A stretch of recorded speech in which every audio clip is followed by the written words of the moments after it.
Hello friends, today I am going to speak about a very important topic, not only in my life but in the life of every individual on the planet Earth.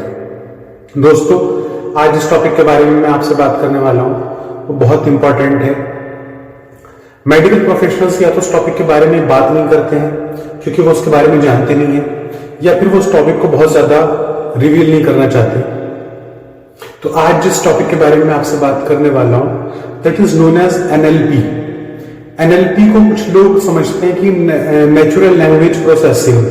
Natural language processing एक technical word है and this word belongs to IT industry. But मैं जिस topic की बात कर रहा हूं that is neuro linguistic programming. Neuro linguistic programming और एक मेडिकल टर्म है। Neuro means brain, linguistic means our tongue, our language, and programming. So you can understand by its name that the connection between our tongue, our language and our brain.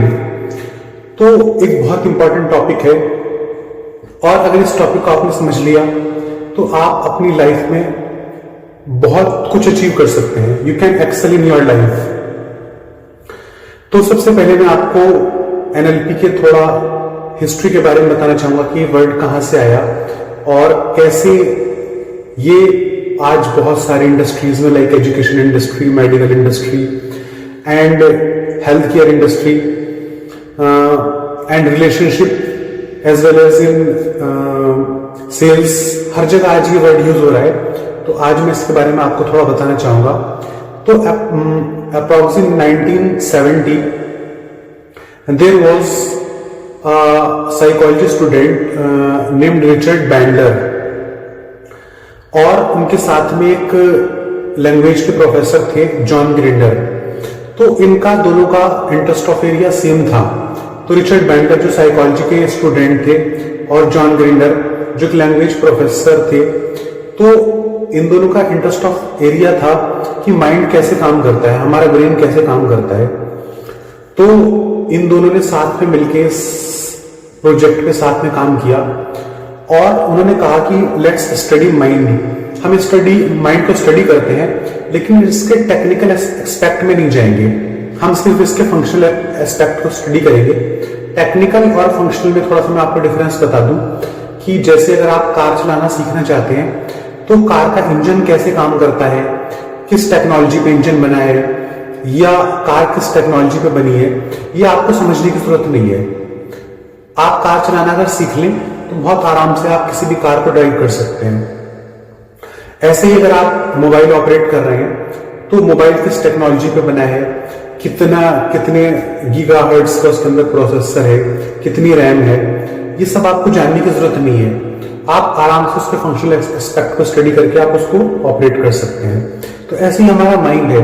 अगर हमें अपने mind को study करना है तो उसके लिए technical aspect में जाने के लिए कौन कौन से केमिकल्स ब्रेन से रिलीज होते हैं, कौन कौन से केमिकल्स जो हैं वो हमें सोचने पे मजबूर करते हैं, या कौन कौन से ऐसे केमिकल्स हैं जो हमारी थिंकिंग पावर को अफेक्ट करते हैं, वो सब हमें पढ़ने की जरूरत नहीं है। अगर हम सिर्फ उसके फंक्शनल एस्पेक्ट को समझ लें तो हम बहुत अच्छे से अपने माइंड को कंट्रोल कर सकते हैं।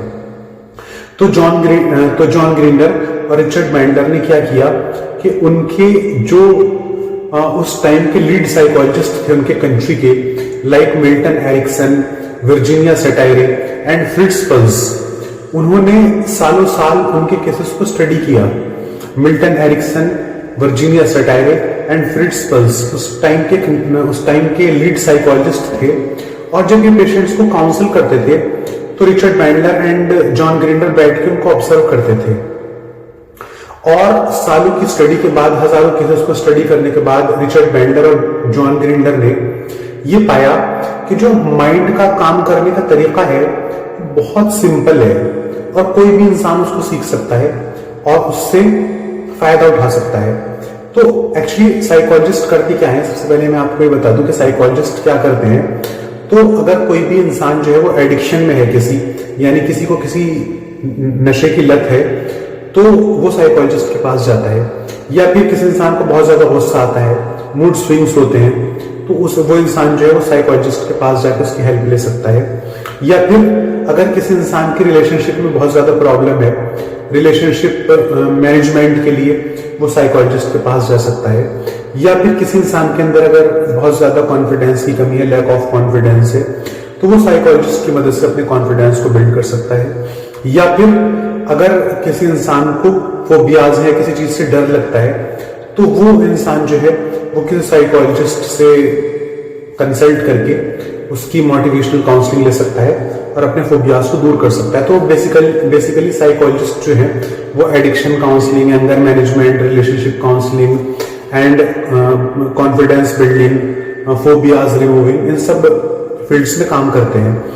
तो Richard Bandler and John Grinder ने सालों साल अपने कंट्री के लीड साइकोलॉजिस्ट, अमेरिका के लीड साइकोलॉजिस्ट को स्टडी किया और उसके बाद उन्होंने बताया कि माइंड का जो फंक्शनल एस्पेक्ट है वो बहुत सिंपल है, कोई भी इंसान उसको सीख सकता है। और उनके इसको स्टडी करने के बाद उन्होंने जो रिजल्ट निकाला, तो एक पूरी रिसर्च और उसके कुछ बहुत इंपॉर्टेंट एस्पेक्ट्स उन्होंने बताए और उसका नाम रखा NLP, that is neuro linguistic programming. आज NLP जो है वो एजुकेशन में काम आ रही है, बिजनेस में काम आ रही है, हेल्थ में काम आ रही है, सेल्स में काम आ रही है और रिलेशनशिप काउंसलिंग में NLP बहुत हेल्प करती है। तो अगर मैं समझता हूं कोई भी इंसान इन 5 एस्पेक्ट्स में कामयाब हो जाए तो अपनी जिंदगी में बहुत कुछ अचीव कर सकता है। NLP बेसिकली करती क्या है कि कोई भी इंसान जो NLP की ट्रेनिंग लेता है उससे पहले उसके माइंड में जो क्वेश्चंस चल रहे होते हैं कि why, most of the times हमारे हर प्रॉब्लम की जरूरत है भाई ऐसा क्यों हुआ, मुझे उसने ऐसा क्यों कहा, या वो हमेशा मुझसे नाराज क्यों रहता है, मेरा बॉस मुझ पर ट्रस्ट क्यों नहीं करता। तो बेसिकली हमारी सारी प्रॉब्लम्स की जड़ होती है भाई। लेकिन NLP सीखने के बाद और NLP में ट्रेनिंग लेने के बाद ये जो वाई है ये हमारा ऑटोमेटिकली हाउ में कन्वर्ट हो जाता है। हाउ यानी कैसे, यानी हम प्रॉब्लम ओरिएंटेड थिंकिंग से हटके सॉल्यूशन ओरिएंटेड थिंकिंग की तरफ चले जाते हैं। तो प्रॉब्लम सेंट्रिक थिंकिंग से अपने आप को हटा के और सॉल्यूशन सेंट्रिक थिंकिंग पे लाने का नाम है NLP, that is neuro linguistic programming. इस ट्रेनिंग को करने के बाद आपकी कन्विंसिंग स्किल्स बहुत अच्छे हो जाएंगे। आप किसी को भी बहुत आसानी से कन्विंस कर सकते हैं। उसमें चाहे एक बच्चा अपने पेरेंट्स को कन्विंस करना चाहता हो या एक पेरेंट्स अपने बच्चे को कन्विंस करना चाहते हो, एक बॉस अपने एम्प्लॉयज को